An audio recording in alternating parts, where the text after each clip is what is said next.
Does many mean more than one? Computational complexity.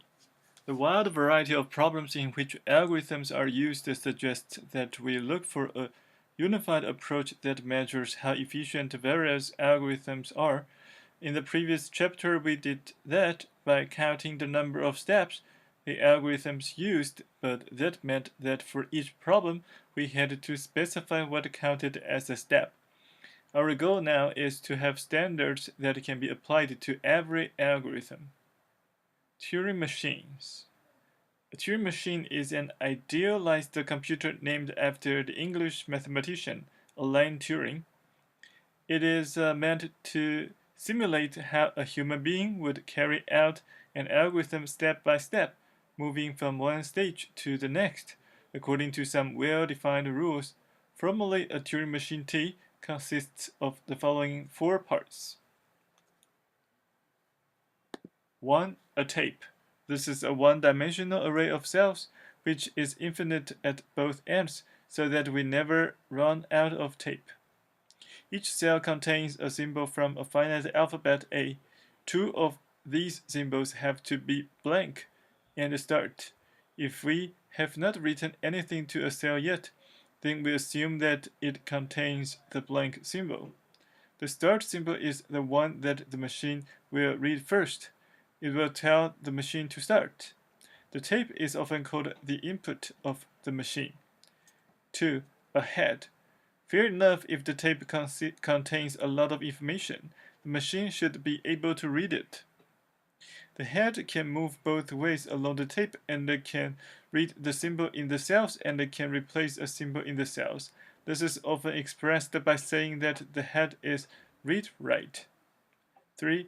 A set S of states containing the start state S. As the head moves along the tape, the machine changes from one state to another. How T reacts to a certain symbol it is reading depends on the state that it is in. That is, it can happen that when the machine reads symbol A and is in state T, it will react differently from when it reads symbol A is in state U. 4. A transition function or program, which is a f function which maps from S multiplied by A to S union yes union no multiplied by A and multiplied by the set going left, going right symbol or state. This function describes how T works. The definition is not nearly as difficult as it may look. The domain of f is S multiplied by A, which makes perfect sense since the action of the machine must depend on the state in which it is and the symbol it is currently reading. The range of f is a direct product of three factors, and we will survey them separately. The first factor, A union yes union no, means that when T reads the input of the given cell in its current state, it may go to a yes state, often called the accepting state, or to a no state, the rejecting state. Note that it follows from the above definition that the machine will always halt immediately after reaching the yes state or the no state. Also note that the yes state and the no state are so special that they are not part of S.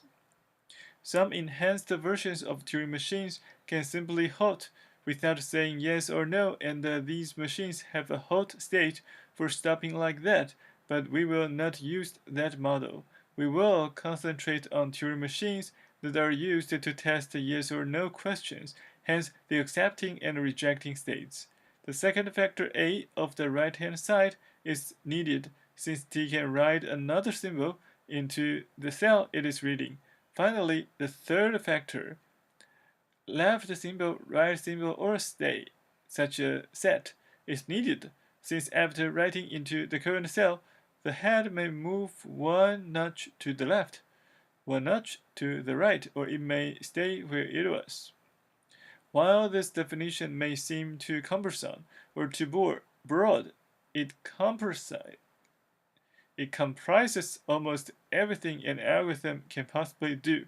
Therefore, most algorithms we encounter can be executed by Turing machines. There are several versions of enhanced Turing machines and a few simplified versions as well.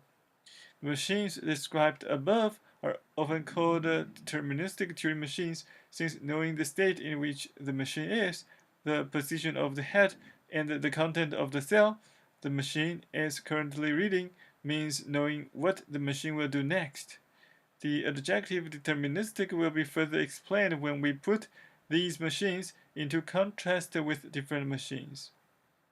Example 18.1. We can use a Turing machine to decide whether a certain positive integer a is divisible by 3 or not. This Turing machine will have the following parameters. 1. The set of states. S equals to start, 0, 1, 2, yes, and no. 2. The set of symbols of the alphabet.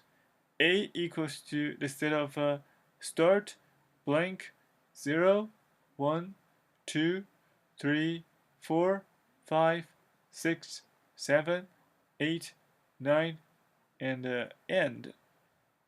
3. The tape containing from left to right start the digits of A in order and end. 4. The program F defined as follows. 5A. When the head reads start, it moves to the first digit of A in the next cell on the right. It stays in state start. B. When the machine reads the ith digit of A, it reacts as follows. If that digit is 0, 3, 6, or 9, it stays in its current state. If that digit is 1, 4, or 7, it moves one step up. That is, if it was in state 0, it goes into state 1. If it was in state 1, it goes into state 2. And if it was in state 2, it then goes in state 0.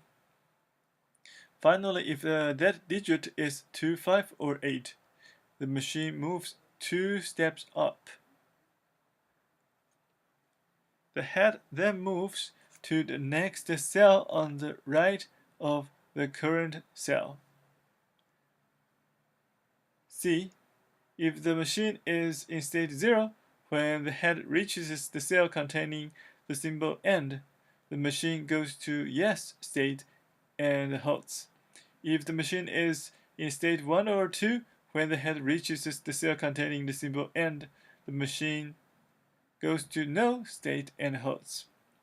The above problem used the fact that A is divisible by 3 if and only if the sum of its digits is divisible by 3. The reader should not be horrified. In the rest of the chapter, we will not analyze every single algorithm so painfully. The goal of the above example was to show how to translate an algorithm into the terminology of Turing machines.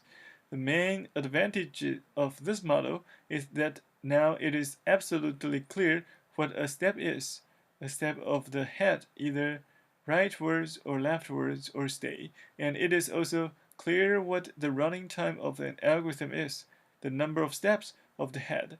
This is why Turing machines are so appropriate for analyzing the efficiency of a very wide array of algorithms.